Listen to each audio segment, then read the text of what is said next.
So the given numerical is the displacement time graph for two particles P1 and P2 are straight lines inclined at 30 degree and 45 degree with time axis.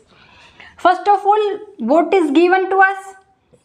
The displacement versus time graph, right, for two particles. First particle P1 के लिए हमारा जो time axis है उसके साथ angle बन रहा है 30 degree. Let us consider this is the graph for particle P1 which is inclined at 30 degree with time axis.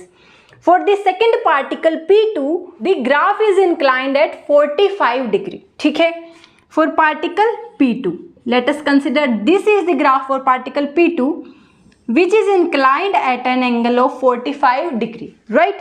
अब हमसे पूछा गया है कि जो वेलोसिटीज हैं दोनों पार्टिकल के लिए उनका रेशियो आपको बताना है. देखो वेलोसिटी क्या होता है?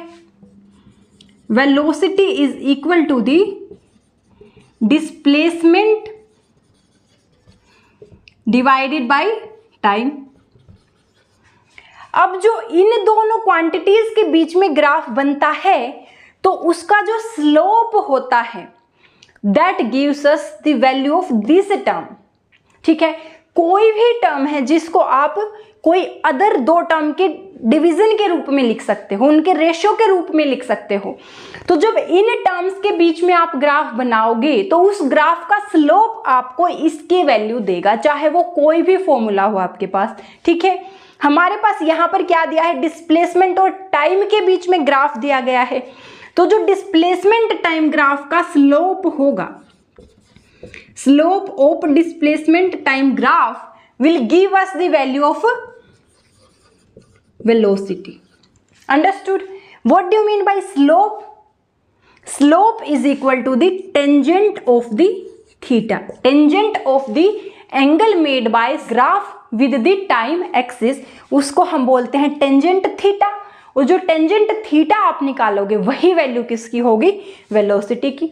अब हमसे क्या पूछा है? Vp1 फर्स्ट पार्टिकल के लिए जो वेलोसिटी है, ratio of the velocity of second particle. For first particle theta is 30 degree. It means tangent 30 degree, ratio किसके साथ लेना है? Tangent 45 degree. Now we all know that the value of tangent 30 degree is 1 by under root 3 and the value of tangent 45 is 1.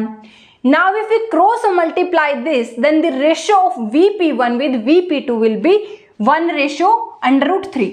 ये under root 3 उधर जाकर क्या हो जाएगा? मल्टीप्लाई, और यहाँ से ये चला जाएगा. ठीक है, तो रेशियो क्या आ जाएगा? 1 ratio under root 3. It means the option first is absolutely correct.